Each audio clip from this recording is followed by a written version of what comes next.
Señoritas, muy buenos días. Jóvenes, buenos días. ¿Cómo están? Buen día, Ángel. ¿Cómo está Lili? Vamos a revisar un nuevo capítulo, ¿no? El tema que vamos a abordar hoy día es ecuacionamiento de las máquinas asíncronas.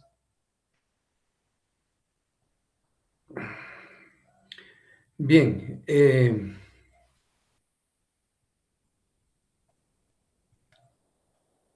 prácticamente al haber llevado toda la revisión del capítulo 3, donde hemos tratado todo lo que comprende el rotor de la máquina asíncrona.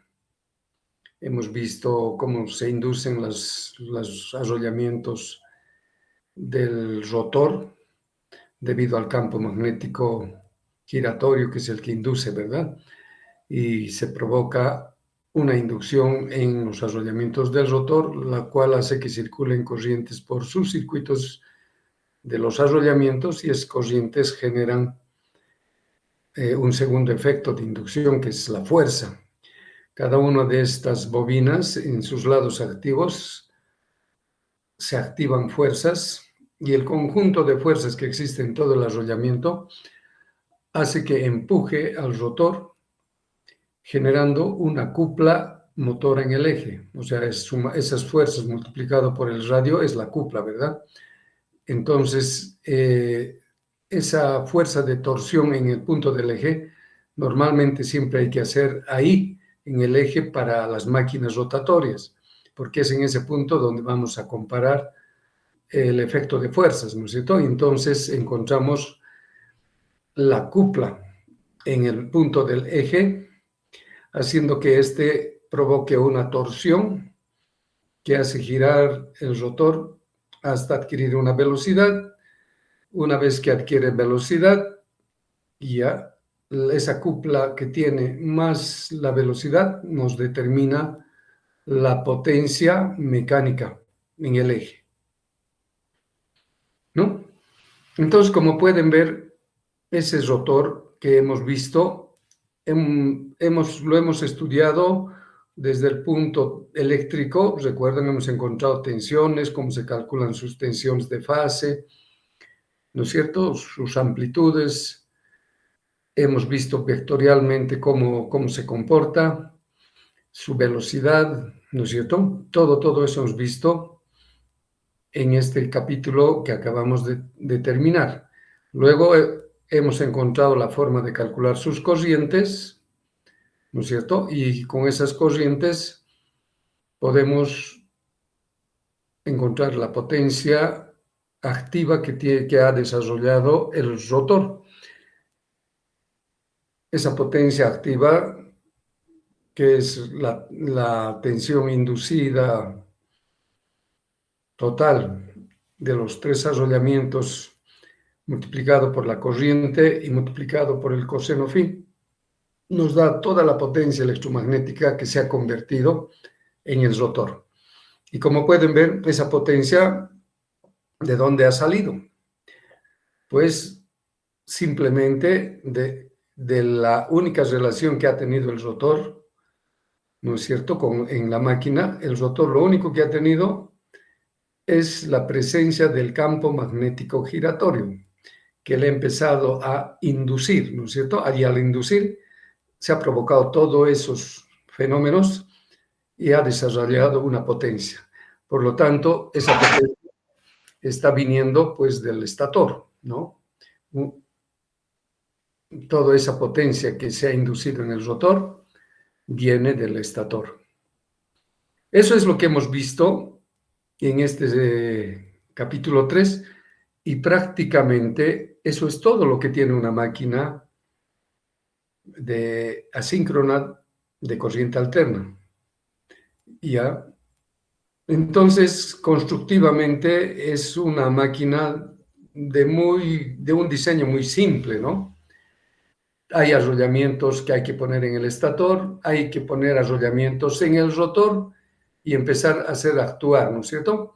Obviamente a eso hay que complementar, qué sé yo, en los ejes del rotor hay que poner rodamientos o cojinetes, habrá que poner un ventilador para que enfríe un poco el rotor. Son cosas complementarias que lo vamos a ver un poco al final nomás ya. ¿De acuerdo? Entonces, esa es a la máquina asíncrona, no hay más, no van a encontrar ningún otro elemento más que tiene la máquina asíncrona. Es bastante simple.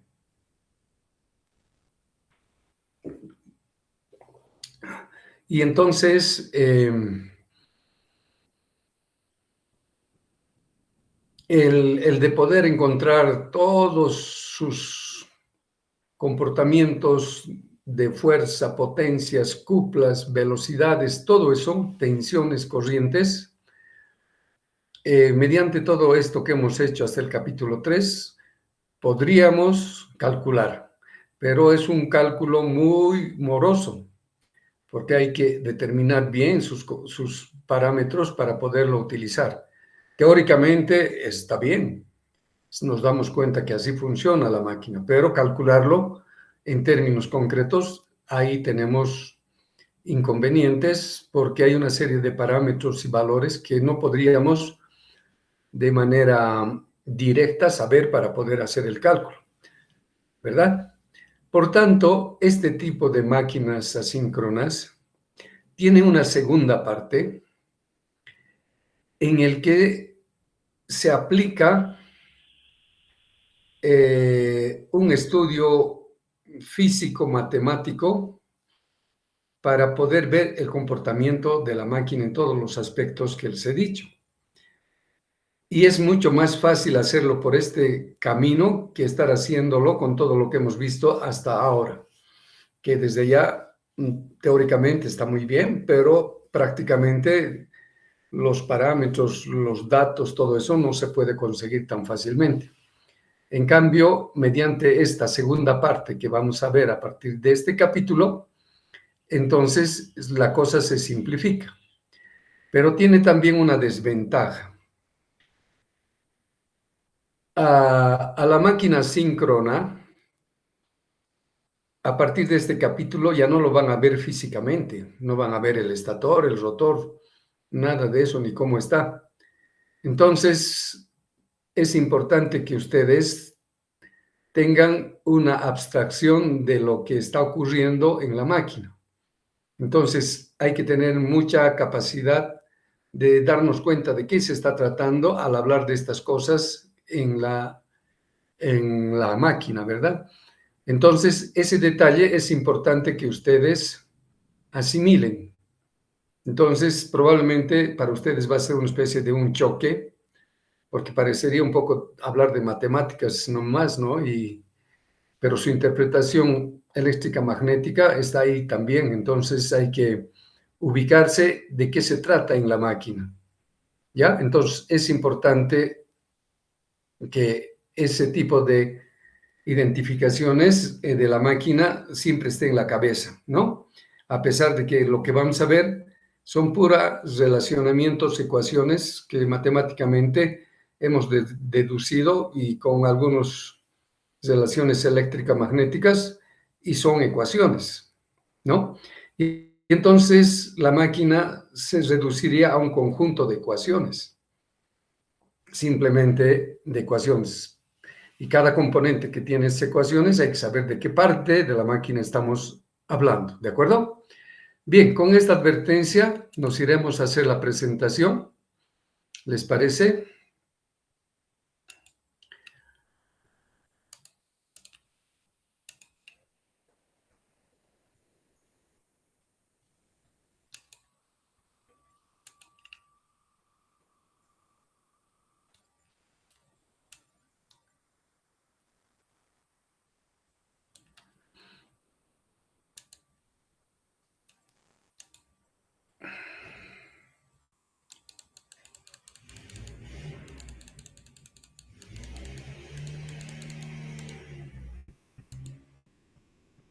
Bien, en las letras lo estoy agrandando para que puedan ver.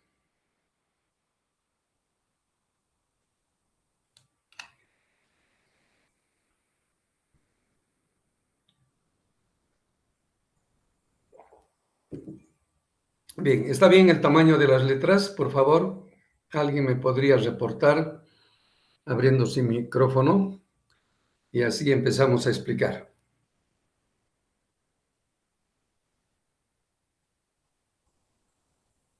Sí, Inge, se ve bien.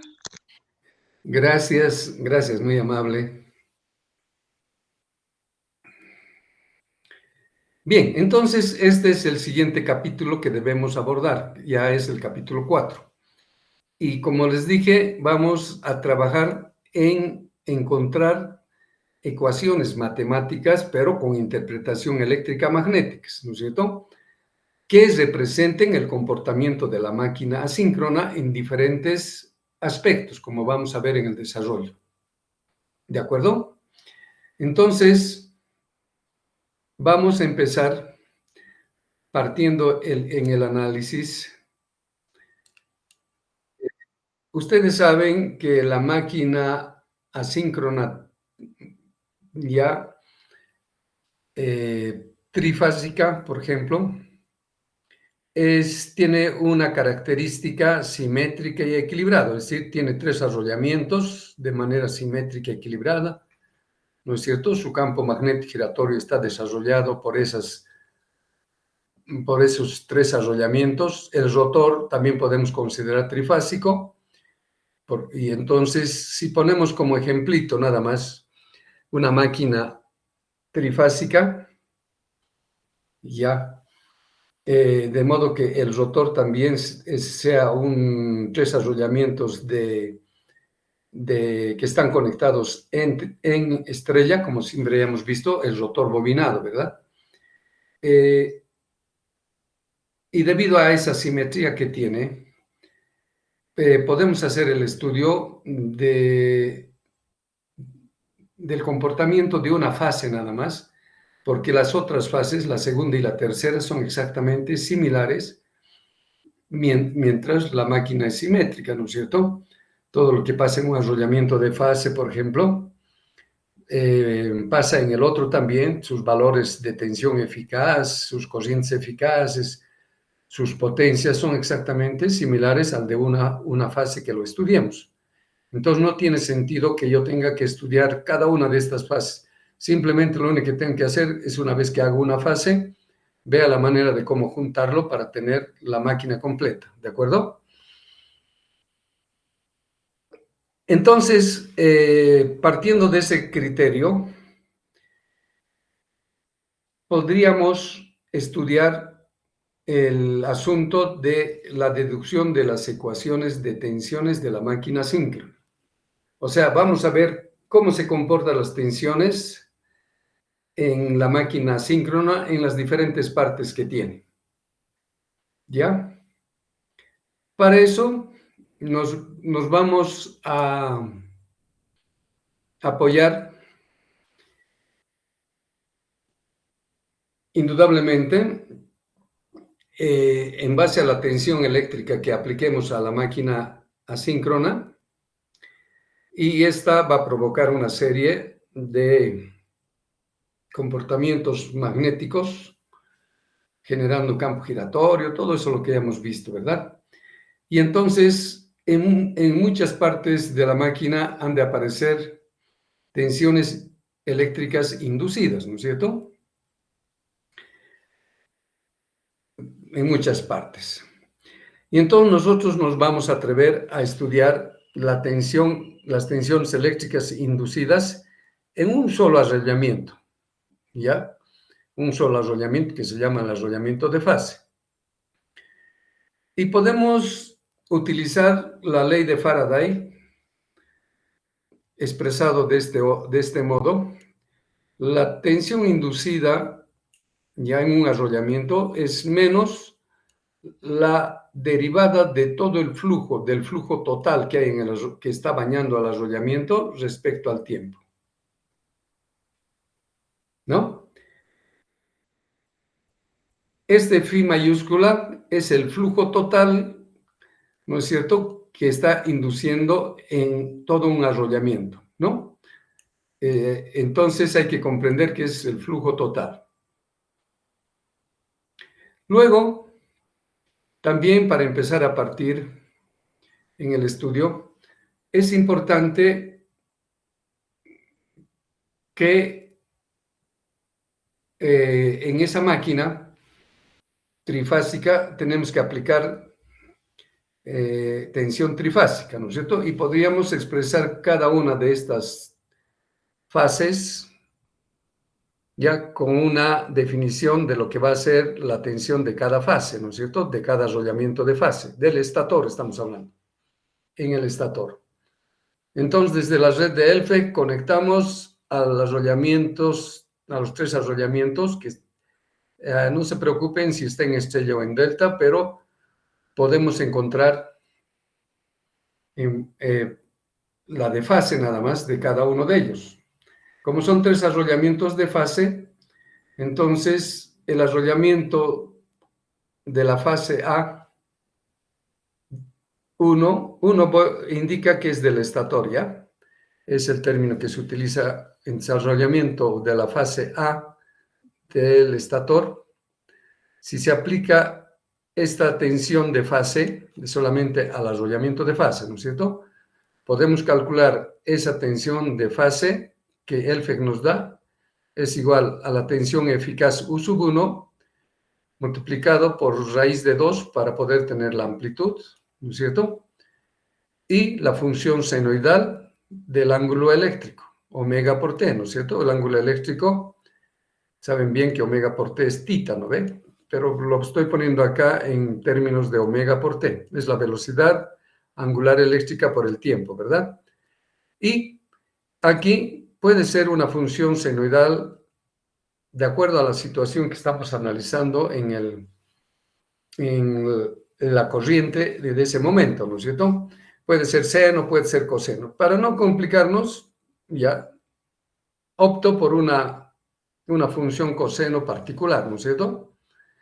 Si este es entonces la tensión alterna que se está aplicando a un arrollamiento de fase A del estator, en el arrollamiento de la otra fase B, ¿recuerdan? La tensión obviamente va a ser la misma tensión eficaz, el mismo raíz de 2, el mismo coseno, y respecto al ángulo del primer arrollamiento, el segundo va a tener un desfase eléctrico, ¿no es cierto?, de 120 grados. 120 grados, o expresado en radianes, es 2/3 pi. Y le estoy poniendo menos. Eso quiere decir que la tensión del segundo arrollamiento B está atrasado 2/3 pi del primero, ¿no es cierto? Y el arrollamiento C, al que estamos aplicando la tensión C1, va a tener la misma tensión eficaz, porque saben bien, es simétrico, ¿no es cierto? La tensión eficaz es la misma. Y el coseno también. Y respecto al primer tensión aplicada al arrollamiento de la fase A, el C va a estar desfasado 120, otros 120 serían 240. Es 240 grados, en radianes es 4/3 pi, ¿no? Y también lo estoy poniendo menos, está retrasado después de B, más atrás, ¿no es cierto? Y de esa manera tenemos las 3 tensiones de fase que estamos aplicando a los 3 arrollamientos del estator.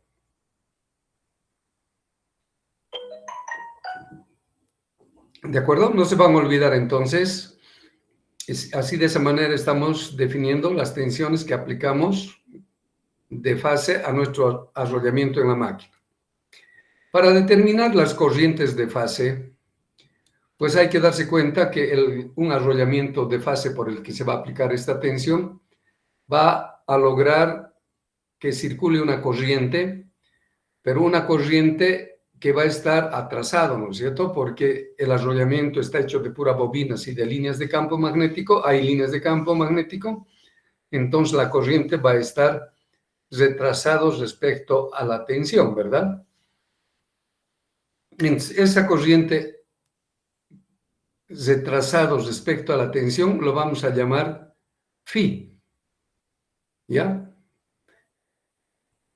De modo que, de la misma manera, si quiero encontrar las tres corrientes que circulan por los tres arrollamientos del estator, en el arrollamiento A, seguro voy a tener una corriente eficaz, U sub 1, por raíz de 2 es la amplitud, y con respecto a la tensión, saben que está trazado un ángulo phi. Entonces, aplicando la tensión del arrollamiento, que es coseno de omega t, entonces la corriente va a estar desfasado menos phi sub 1, ¿no es cierto? Porque está trazado. Esa sería la circulación de corriente que tendríamos en el arrollamiento A del estator. En el arrollamiento B es la misma situación, pero recuerden que esta corriente está retrasada respecto a la tensión, ¿no es cierto? Y la tensión ya tenía un ángulo de omega t menos 2 pi tercios. Y como el arrollamiento del segundo arrollamiento del estator también tiene el mismo ángulo phi, entonces sería menos phi también. Y el tercero sería omega t menos 4 tercios, atrasado 240 grados, y por hablar de la corriente está retrasado respecto a la tensión menos phi sub 1. Y entonces de esa manera tenemos la definición matemática en forma general de las tres corrientes, para que se den cuenta, ¿no es cierto?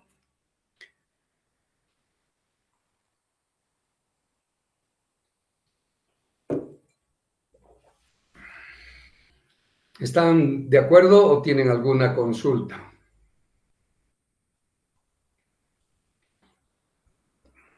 Entonces, de entradita nomás, una vez aplicadas las tensiones del FEC, encontramos esas tensiones por cada fase y las corrientes por cada fase también. Como son simétricos equilibrados, el valor eficaz es el mismo por los tres arrollamientos de fase, ¿verdad? Solamente su desplazamiento magnético, o diré eléctrico, es 120-120, ¿no? ¿Ok? ¿Está claro?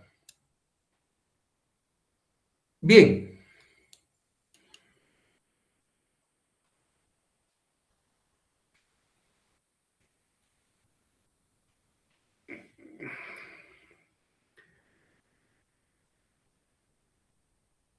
Para encontrar las tensiones inducidas, ya,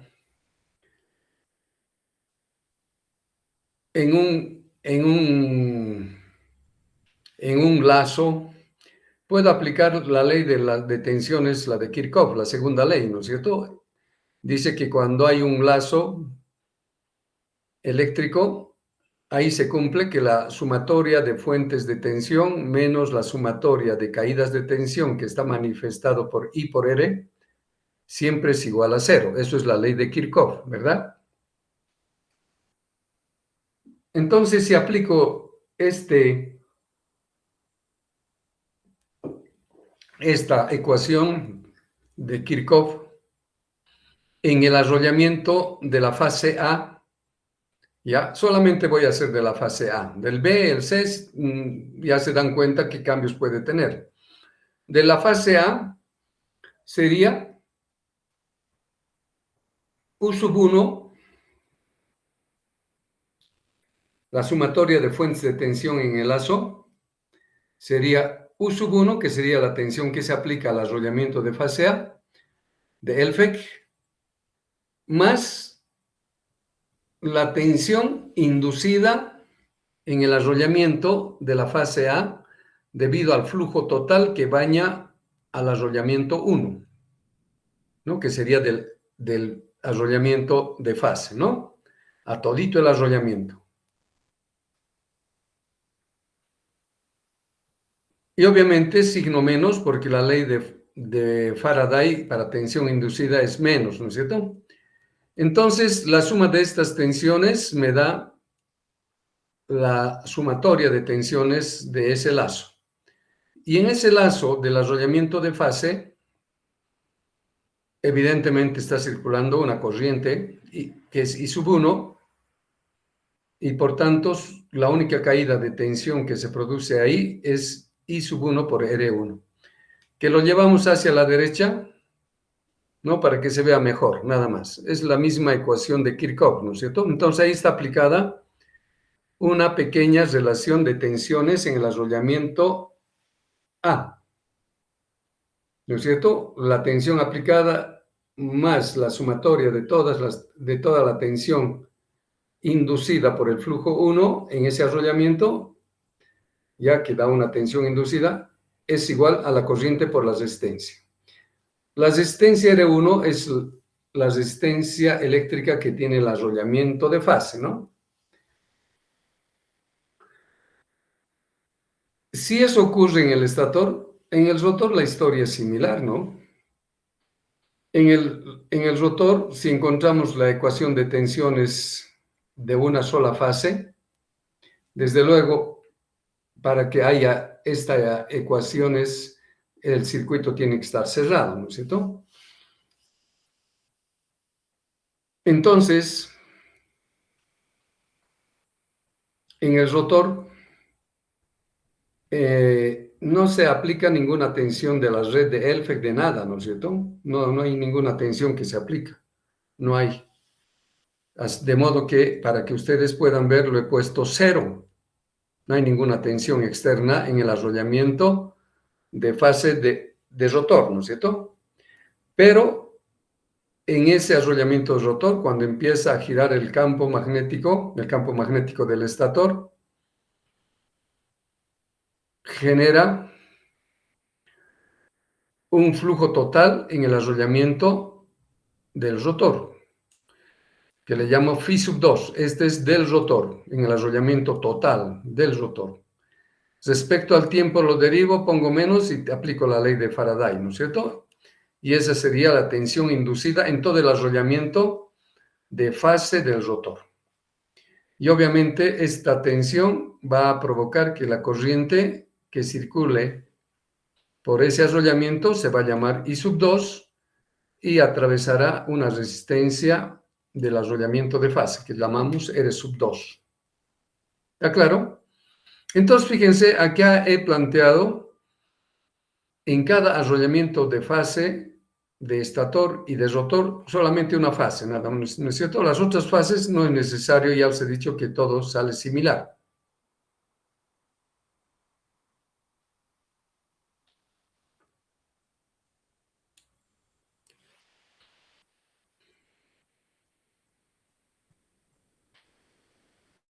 Bueno, según el capítulo 3 que ya hemos estudiado, el campo magnético giratorio mutuo, que es el resultado final del campo del estator, ¿no es cierto?, de todas las corrientes del estator que generan el campo giratorio y también las corrientes del rotor que generan un campo de velocidades idénticas, juntándolos nos da el campo mutuo, ¿no es cierto? El campo mutuo, hemos llamado el campo mutuo, que sería el total, ¿no es cierto?, tomando en consideración estator y rotor. Ese campo magnético mutuo sabemos que es giratorio, tiene la velocidad sincrónica que está dando vueltas. Esa es la realidad en la máquina. Pero para hacer este estudio,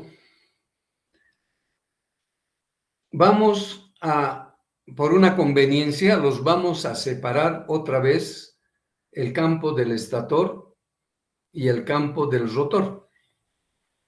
O sea, dejando de que sea flujo mutuo, ¿no? Para poderlo desglosar en función del campo del estator y otro en el campo del rotor. ¿Ya? Sabemos entonces que esos campos del estator se deben a las corrientes de los tres arrollamientos, ¿no es cierto?, que generan el campo giratorio del estator. Y en el rotor también se deben a las tres corrientes que hay en los tres arrollamientos de fase que generan el campo del rotor, ¿no es cierto? Si ahora esos dos los separo ¿no es cierto? Para poder hacer algunas deducciones más sencillas, entonces podría ver lo siguiente.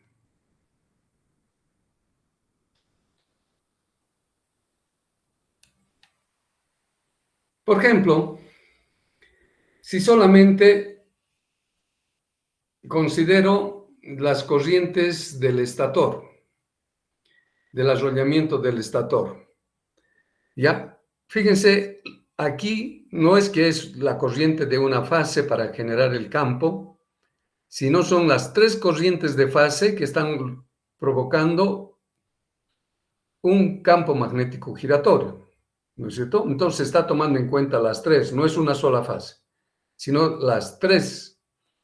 Pero ese efecto de ese flujo giratorio lo vamos a ver simplemente qué pasa en cada arrollamiento de fase, ¿no es cierto?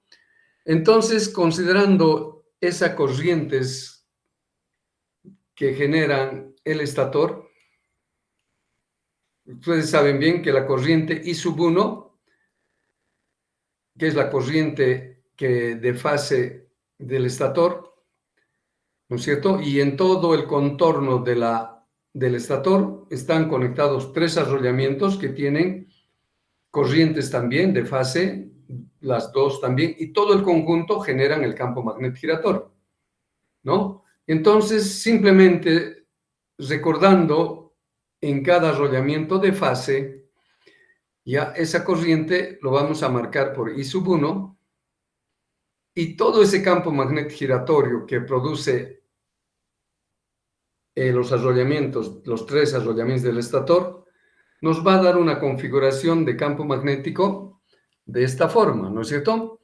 Aquí tenemos expresado por 2, 3, 4 lineecitas que están en el estator. Esto está generando el estator, ¿no? La corriente I sub 1. Está generando este comportamiento de la configuración de líneas de campo magnético. ¿Ya? Y vemos que gran parte de estas líneas de campo magnético, por ejemplo, esto es de un polo norte, ¿no? Porque aquí están confluyendo hacia abajo el sentido, por lo tanto, esto es polo norte. Es simplemente hecho de un polo, ¿no es cierto? Aquí tengo de un polo norte de esa máquina, ¿ya? Y su campo en un determinado instante está expresado por estas cuatro líneas. Esas cuatro líneas lo he desglosado por la simetría que tiene físicamente el rotor y el estator. Entonces las líneas de campo magnético van a ir por acá y van a constituirse esta configuración, ¿no es cierto? Y de la derecha esta otra, que es igual, ¿no es cierto? Pero en sentidos tales que generan cada uno las líneas, ¿no es cierto? Y si se fijan, este flujo que pasa por todo el arrollamiento del estator también pasa por el arrollamiento del rotor, ¿no es cierto? Entonces, por ser ese tan importante, este va a tener la posibilidad de inducir, ¿no es cierto?, tanto en el estator y el rotor, con esos flujos, y a eso le voy a llamar el flujo 1P, que quiere decir el flujo del estator principal, el principal.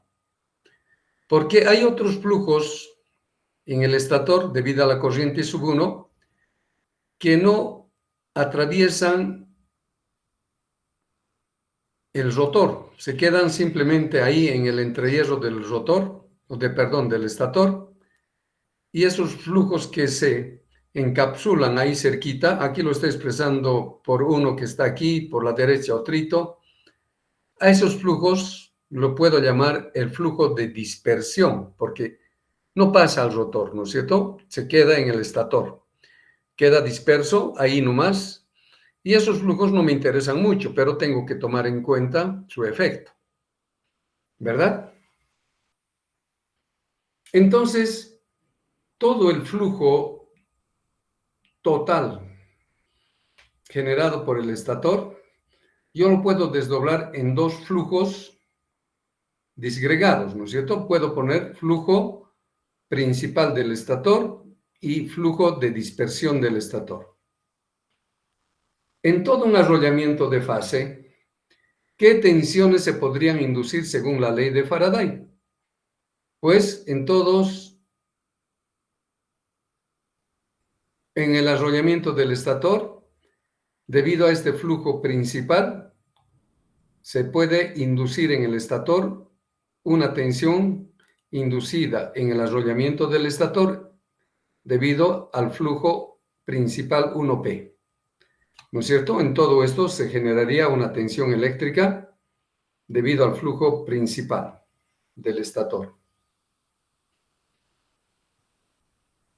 Luego, ese mismo flujo principal, como atraviesa el rotor, se pasa hasta el rotor, entonces en todo el arrollamiento de fase del rotor, también pues va a inducir ese flujo y le vamos a llamar la tensión inducida en el arrollamiento del rotor, E sub 2, debido al flujo 1P, que es el flujo principal que viene del estator, ¿no es cierto?, debido a I sub 1.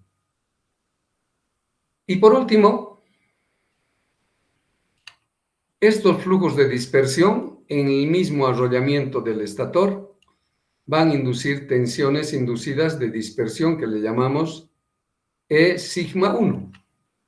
Entonces, lo hemos desdoblado el flujo que produce el estator en dos partes, el principal y el de dispersión, y hemos visto que el principal induce en los arrollamientos del estator, también induce en los arrollamientos del rotor, y la de dispersión simplemente induce en los arrollamientos del estator, ¿no es cierto? Esas tres tensiones van a aparecer debido a los flujos que originan estas corrientes del arrollamiento del estator. ¿Está claro?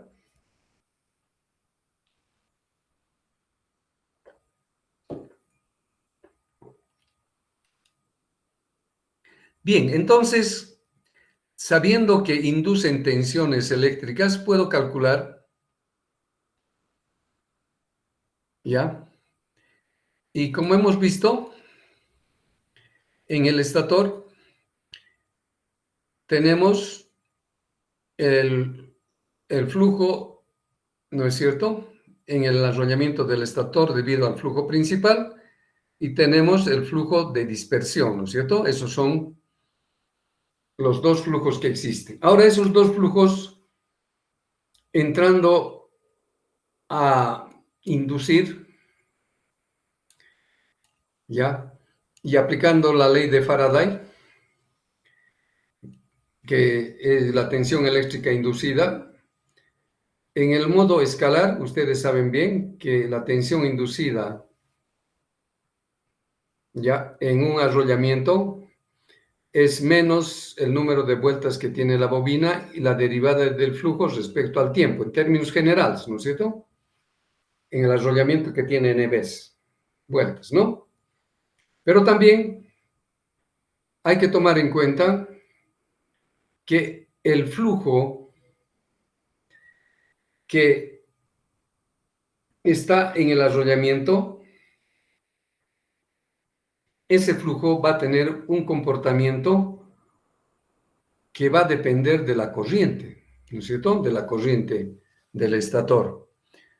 Si hay más corriente, ha de haber más flujo, pero la relación entre el flujo y la corriente no es 100% proporcional. Normalmente aparece una constante acá, que se llama la constante magnética, que al principio es lineal y después, cuando ya hay mucha corriente, esta constante empieza a disminuir, ¿no? Pero en realidad no es una constante, es un factor, ¿no? Pero podemos considerar como si fuera lineal todavía, no, después ya lo vamos a estudiar ese detalle, ¿de acuerdo? Entonces, el flujo en el arrollamiento del arrollamiento del estator depende de la corriente, ¿no es cierto?, y la constante o el coeficiente. Entonces, para el arrollamiento del estator una fase, el flujo de 1P, que es el flujo principal, estamos haciendo con el flujo principal, puedo identificarlo como K sub 1P por la corriente I sub 1, ¿no es cierto? Y entonces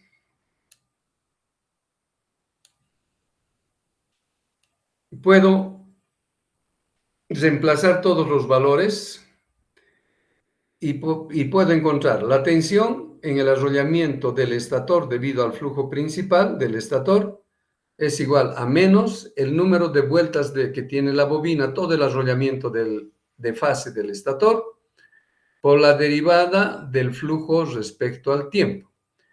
El flujo hemos visto que tiene una corriente, o diré un coeficiente K1P. Y la corriente, ¿recuerdan? En el primer arrollamiento hemos dicho que va a ser raíz de 2 I sub 1 coseno de omega t menos phi sub 1, ¿verdad? Porque está atrasado. Entonces, estaría planteada la ecuación para poder encontrar la tensión. Esa tensión derivamos. Fíjense, acá, la derivada del coeficiente raíz de 2, el valor eficaz, como son valores fijos, pueden salir de la derivada y solamente la derivada sería del coseno de omega t más phi sub 1, menos phi sub 1. Entonces, haciendo la integración de esta parte, la derivada de esta parte, me va a salir menos seno de omega t menos phi sub 1 por la derivada del argumento. Y la derivada del argumento es omega por t, que es la derivada de esto es omega, porque t se simplifica, ¿no es cierto?, con respecto a tiempo, y phi sub 1, como es un valor fijo, es una constante, es 0. Entonces, en esta relación aparece acá la velocidad angular debido a la derivada, ¿no es cierto? Y esta sería la relación ya derivada, ¿no es cierto? Me sale todo esto, raíz de 2, velocidad angular, el número de vueltas que tiene el arrollamiento del estator, el coeficiente magnético debido al flujo principal, la corriente eficaz y el seno de omega t menos phi sub 1. Si definimos la inductancia como la multiplicación del coeficiente 1p por n1, ¿no? Esto es el coeficiente magnético y n1 es el número de vueltas, y a eso le llamamos inductancia, ¿ya? Entonces, la tensión inducida debido a este flujo principal me sale raíz de 2 omega L1p y sub 1 seno de omega t. Una relación muy importante que me determina entonces la tensión eléctrica que se induce en el arrollamiento del estator debido al flujo principal 1p, ¿no? De modo que si yo tengo la velocidad angular, puedo calcular la inductancia 1p, sé la corriente eficaz, entonces podría encontrar la tensión eléctrica, ¿no es cierto? Como ven, la tensión eléctrica inducida en por ser una función senoidal, ¿no es cierto?, del ángulo eléctrico, esta función me da una curva senoidal, por lo tanto, esta tensión que he inducido es una tensión alterna, ¿no es cierto?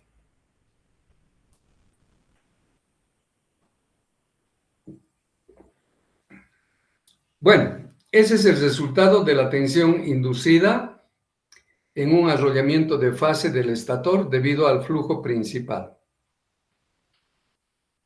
Eso mismo puedo hacer de un modo vectorial.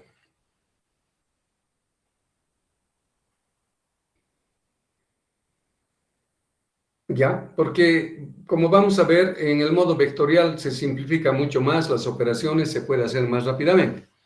Pero para poderles mostrar, también lo he hecho desde el modo vectorial, ¿no?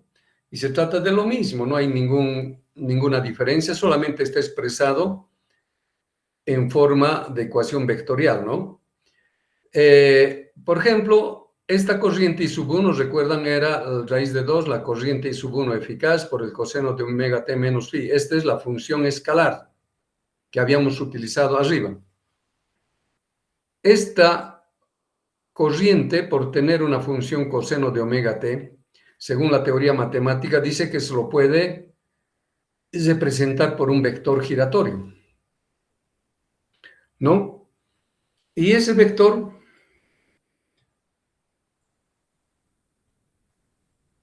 que le vamos a llamar I sub 1 vector, porque ahora ya se ha vuelto vector, siempre tiene la magnitud del vector igual a raíz de 2 por la corriente eficaz, ¿no? Esa es la magnitud del vector. Y la posición de fase, ¿ya? Por ser coseno, si ustedes se fijan, hay un complemento de 90 grados y vectorialmente sería n, que sería la constante de Euler, elevado a la potencia imaginaria j de omega t más 90 grados, porque estamos llevando el coseno a un comportamiento seno y por eso salen 90, y menos phi 1 que tiene esto. Entonces, tenemos vectorialmente definido la corriente que va a ver en el arrollamiento del estator. Entonces, la tensión inducida vectorialmente, E1, 1P, debido al flujo principal, es menos N1, la derivada del flujo respecto al tiempo, ¿no es cierto? Como el flujo depende de la constante K sub 1, que es el coeficiente magnético, por el vector de corriente, aquí pongo la corriente, y listo. Entonces, vectorialmente hago lo mismo, hago la derivada respecto al tiempo. K sub 1 es constante, raíz de 2 es constante, corriente eficaz I1 es constante. Todito lo saco afuera, aquí está, afuera. Y luego tengo que hacer la derivada respecto al tiempo, simplemente de la parte fasorial, ¿no es cierto? Ustedes saben bien que la derivada de n elevado a la potencia es la misma potencia, ¿no es cierto? Es nj omega t menos phi sub 1, ¿no? Y más, o por, perdón, por la derivada del argumento. Y el argumento es omega t. Y ese argumento, omega t, la derivada es omega, porque omega t respecto a t no hay, es 1, ¿no es cierto? Omega, ¿verdad? Y como esto es constante y esto es constante, entonces es 0, ¿no es cierto? Entonces ese omega aquí aparece, ¿no es cierto? Y si ordenamos nuevamente NU K sub 1P, esto ya hemos definido, es la inductancia, L1P. Y entonces, vectorialmente, la tensión eléctrica inducida en un arrollamiento de fase del estator, debido al flujo principal del estator, es menos J omega L1P, que es la inductancia principal, por raíz de 2, la corriente eficaz y la fase, ¿no es cierto?, de NJ omega T menos phi. Y entonces, de esa manera, como este de raíz de 2 I sub 1 y esta, la fase, es un vector, ¿no es cierto? Lo puedo poner directamente I sub 1 vector nomás ya. Y sería menos J omega L1P, ¿no es cierto? Y aquí tengo la ecuación, la relación vectorial, que es lo mismo que la anterior, no solamente que aquí hemos hecho en forma vectorial. ¿Está claro?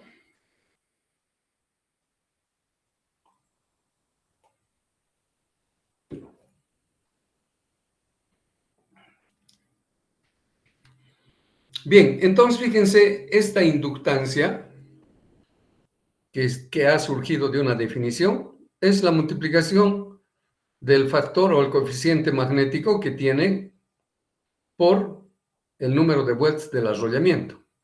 Y el factor magnético tiene que ver mucho con todo el comportamiento magnético construido en el estator de la máquina.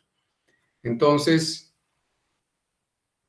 este parámetro L1P, que estamos llamando inductancia, ustedes han debido ver en circuitos, aquí estamos viendo en forma clara de qué se trata, ¿no? Es simplemente una definición, ¿ya? Una definición que nos permite representarlo de esa manera, ¿no es cierto? Bien.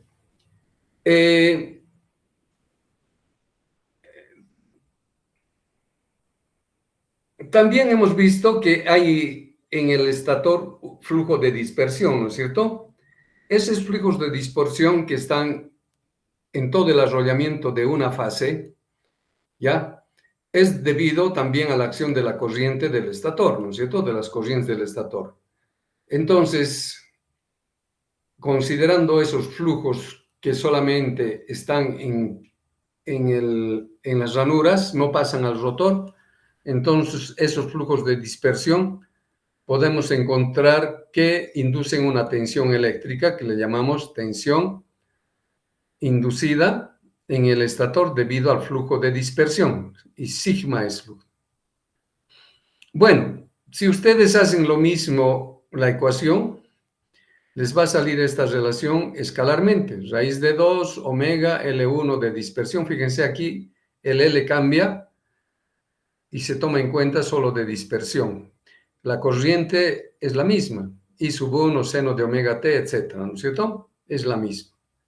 Esta es la definición de la tensión inducida expresada en forma escalar, ¿no?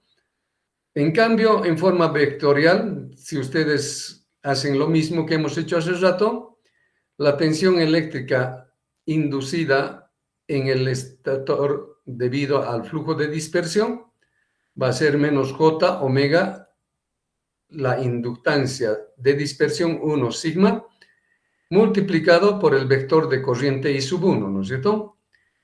I sub 1, porque el vector vuelve a aparecer así de ese modo. Y listo, hemos encontrado la relación vectorial de la tensión inducida debido al flujo de dispersión en el arrollamiento de arrollamiento de fase del estator.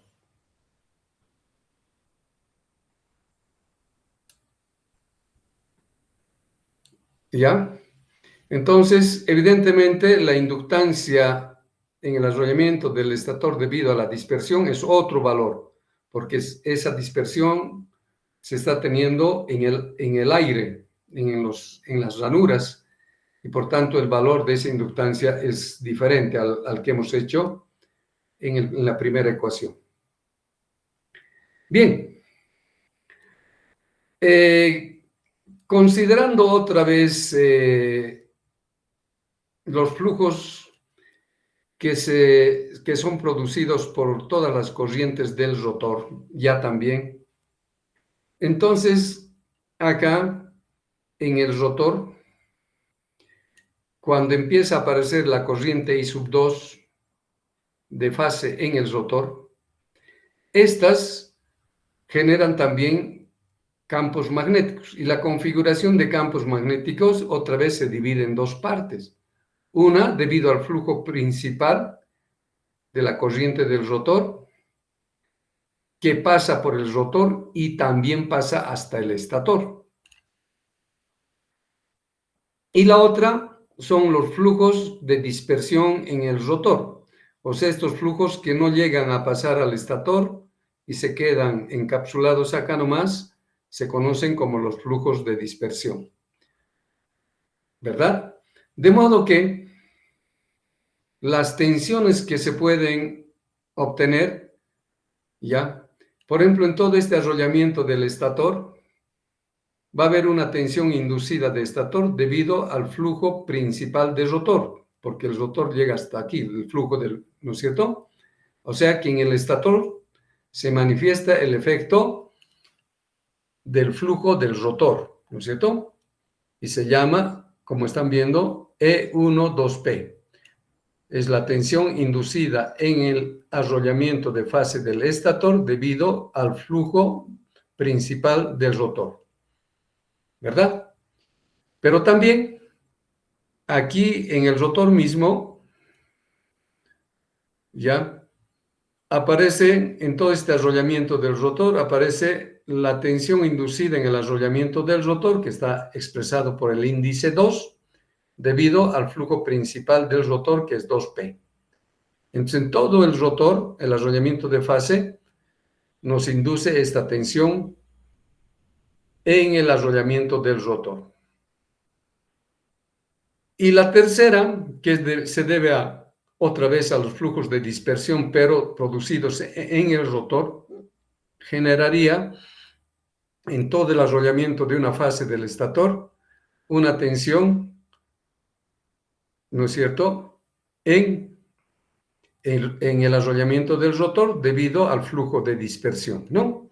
Serían las tres tensiones que se produciría, así como hemos visto en el estator, en el rotor también, pero su identificación es importante establecerlo. Entonces, ese flujo principal del rotor que ahorita acabamos de ver, ya, hemos visto que este flujo principal en el rotor, ya, el polo norte, de hecho, desde el lado del rotor, gira a la misma velocidad que del campo del estator, ¿no es cierto? Hemos descubierto eso en el capítulo anterior. Tienen la misma velocidad. Cualquiera sea la velocidad del rotor, el campo absoluto del flujo de campo del rotor da vueltas con la misma velocidad como la que da en el estator. Entonces, ese flujo va a inducir al alcanzar hasta el estator, ese flujo de rotor, en el arrollamiento del estator va a inducir una tensión inducida. Y a eso le llamo la tensión inducida en el arrollamiento del estator E1 debido al flujo principal del rotor. ¿Verdad? La historia es similar. La relación, la primera relación escalar, vean cómo se hace, solo que aquí hay que tomar en cuenta que la corriente de fase en el rotor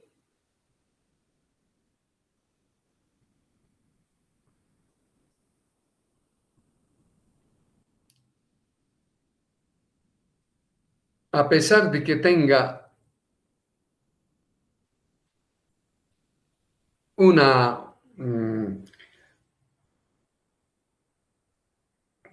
esa corriente del rotor ya normalmente tiene una frecuencia f sub 2 y en términos de velocidad, su velocidad es s por omega, ¿no es cierto? Esa sería la corriente. Pero como genera un campo magnético igualito que el estator, a la misma velocidad, ¿no es cierto? Podríamos utilizar la rapidez de la corriente al margen de sus corrientes, la función omega t nada más, porque esa es la velocidad con la que estaría induciendo la tensión eléctrica del rotor. Y de esa manera entonces tenemos omega t menos phi 2, que sería la corriente retrasada, un ángulo phi sub 2 en el rotor, ¿no es cierto? ¿Se acuerdan que hemos definido phi sub 2? Y vectorialmente la historia se vuelve a repetir, es menos j omega L1, 2, porque recuerden que es la inductancia en el arrollamiento del estator debido al rotor, multiplicado por la corriente I sub 2, ¿no es cierto?, con una frecuencia sincrónica. Bien, entonces hemos encontrado las tres tensiones que se encuentran en el arrollamiento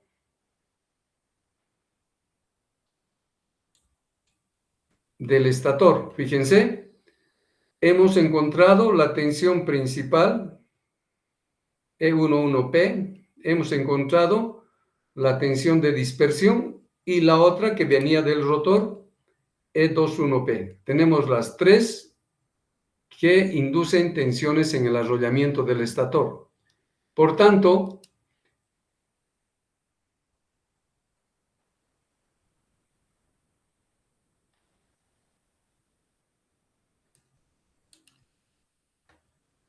las tres tensiones que se han inducido, el E1 en el arrollamiento del estator, es E11P, el E12P, el E1 sigma, ¿verdad? Los tres.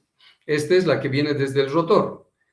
Todo esto se ha hecho en el arrollamiento del estator, en una fase. Y esto es igual a la derivada del flujo total, ¿no es cierto? Respecto al tiempo, porque aquí lo hemos disgregado por partes. Ahora, si lo volvemos a juntar, el total de estas tres tensiones me da esto, ¿verdad?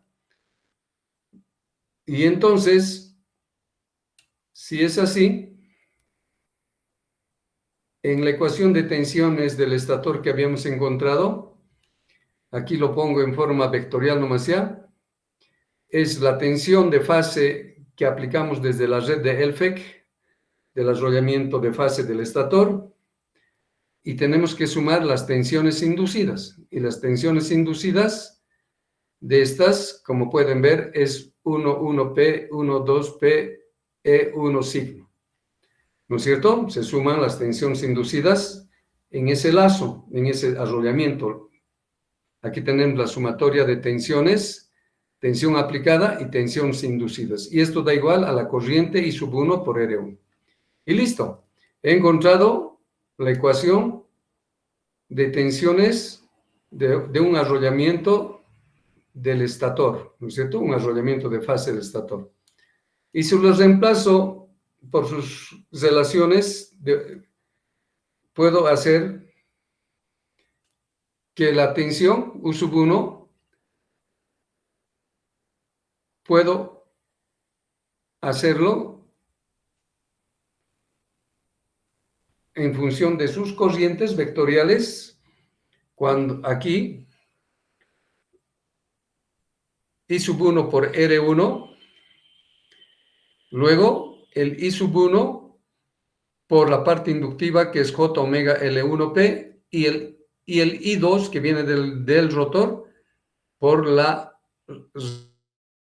reactancia en el arrollamiento del estator debido a la corriente del rotor. Y de esa manera tengo la ecuación de tensiones que lo puedo mejorar, ¿no es cierto? Allí tengo una ecuación de tensiones que habla sobre un arrollamiento de fase del estator, cualquiera que sea, ¿no es cierto? En cada una de las fases la misma, ¿no es cierto? Solamente su desfase de 120 grados es lo que habría que considerar. Pero eso no es, en términos de valor, no varía nada.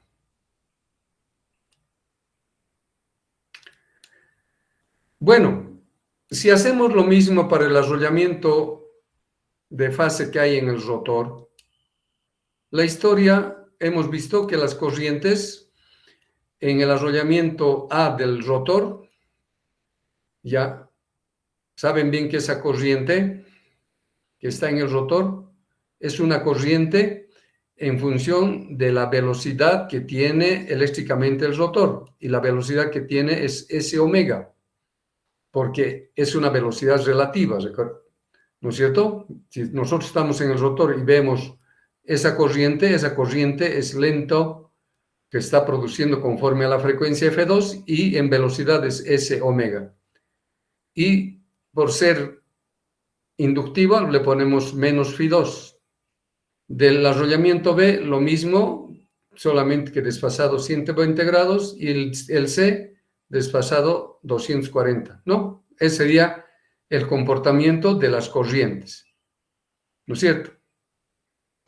Evidentemente estas corrientes van a ser iguales, pero no sabemos todavía cómo se puede calcular esas corrientes de fase, ¿no es cierto? El valor eficaz. Esas corrientes ahora provocan un campo giratorio también en el rotor, ¿no es cierto? Como hemos visto hace rato, aquí esas corrientes generan esta tensión en el estator, esta tensión en el propio rotor y esta tensión de dispersión en el rotor. Para poder calcular hay que tomar en cuenta la velocidad, la corriente relativa con deslizamiento, y escalarmente nos va a salir esta relación, pero en el rotor, y su velocidad es S omega, porque es velocidad relativa que se manifiesta en el rotor. Y si lo vemos de manera vectorial y hagan la prueba, les va a salir otra vez S omega L2, 2 y 2. Esta es la tensión eléctrica inducida en el arrollamiento del rotor debido al flujo principal del rotor. Y de la misma manera, el de dispersión del rotor nos va a salir la misma, solamente que la inductancia que interviene es la inductancia del rotor de dispersión. Y en términos vectoriales sería otra vez S omega L2 sigma y sub 2. Y la tercera tensión, ya esa tercera tensión es debido al flujo del estator que pasa al rotor, ¿verdad? Como estamos buscando ahora en el rotor. Entonces, escalarmente, la tensión inducida en el arrollamiento del rotor debido al flujo principal del rotor que pasa hasta el rotor, ya está dado por esta relación. Siempre se mantiene la velocidad relativa. Y vectorialmente, de la misma forma, ¿ya? Y la inductancia, debido a que está viniendo del estator a rotor, sería la inductancia 2, 1. 2 es de rotor y 1 es de estator. Normalmente esta relación 2, 1 o 1, 2 es la misma porque la máquina, como han visto, es simétrica, ¿no es cierto? Entonces tenemos las tres tensiones y podemos afirmar que esas tres tensiones inducidas en el arrollamiento del rotor es igual a la tensión total que se induce cuando hay el flujo total, ¿verdad? Si lo ponemos en términos de sus relaciones, entonces vamos a tener en la segunda, en la del rotor, esta relación. Va a ser 0, 2, R2 por el vector I2 más JS omega por L2 principal de la corriente del rotor, vector, más JS omega L2, 1, la corriente I sub 1, más JS omega L sub 2 y sub 2. Y de esa manera hemos encontrado una ecuación vectorial para el rotor.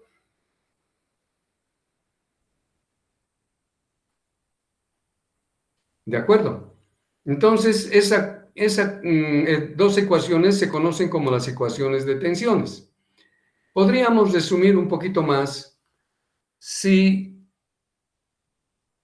esas tensiones los podríamos simplificar de una manera que, por ejemplo, la tensión aplicada de L vectorialmente podría ponerse como U, valor eficaz nada más, por EJ omega T, y la corriente que circula por ese arrollamiento lo puede llamar I, valor eficaz, J omega T menos phi sub 1, porque está trazada, ¿no es cierto? Y en el rotor, de la misma manera, solo que la corriente es JS omega menos phi 2, ¿no es cierto? Donde S omega es la velocidad relativa. Considerando esa definición simplificada, podemos encontrar las dos ecuaciones de tensión del estator, que sería dado por esta, y la del rotor por esta. Y entonces ahí tenemos las dos ecuaciones de tensiones para un arrollamiento del estator y otro para el otro arrollamiento del rotor, ¿no? Que podemos utilizar en forma general. ¿De acuerdo? Revisen un poquito la fórmula de deducción porque es la misma desde el principio que hemos hecho, bajo el mismo criterio. ¿Ya? Y verifiquen que esas ecuaciones nos sale esto. Bien, ¿tienen algo que preguntar, ampliar? Voy a dejar de compartir entonces.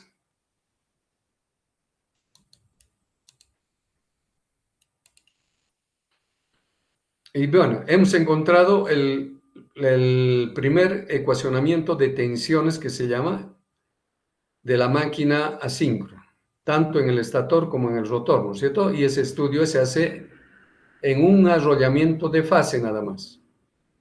Sí, porque después la otra fase o la otra fase es similar, no hay ninguna variación en sus valores de corriente, tensiones eficaces, nada.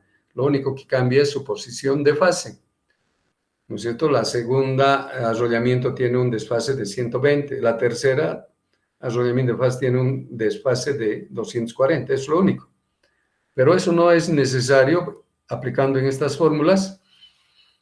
Estamos haciendo simple y llanamente para una fase. Bien, quedamos acá y nos faltan algunas ecuacioncitas más que deducir y vamos a hacer problemitas. Eso lo vamos a hacer el próximo lunes en nuestro horario de las 11:15, ¿de acuerdo? Bien, jóvenes, muchas gracias por la atención. Hasta luego. Hasta luego, Inge. Hasta luego, Lili.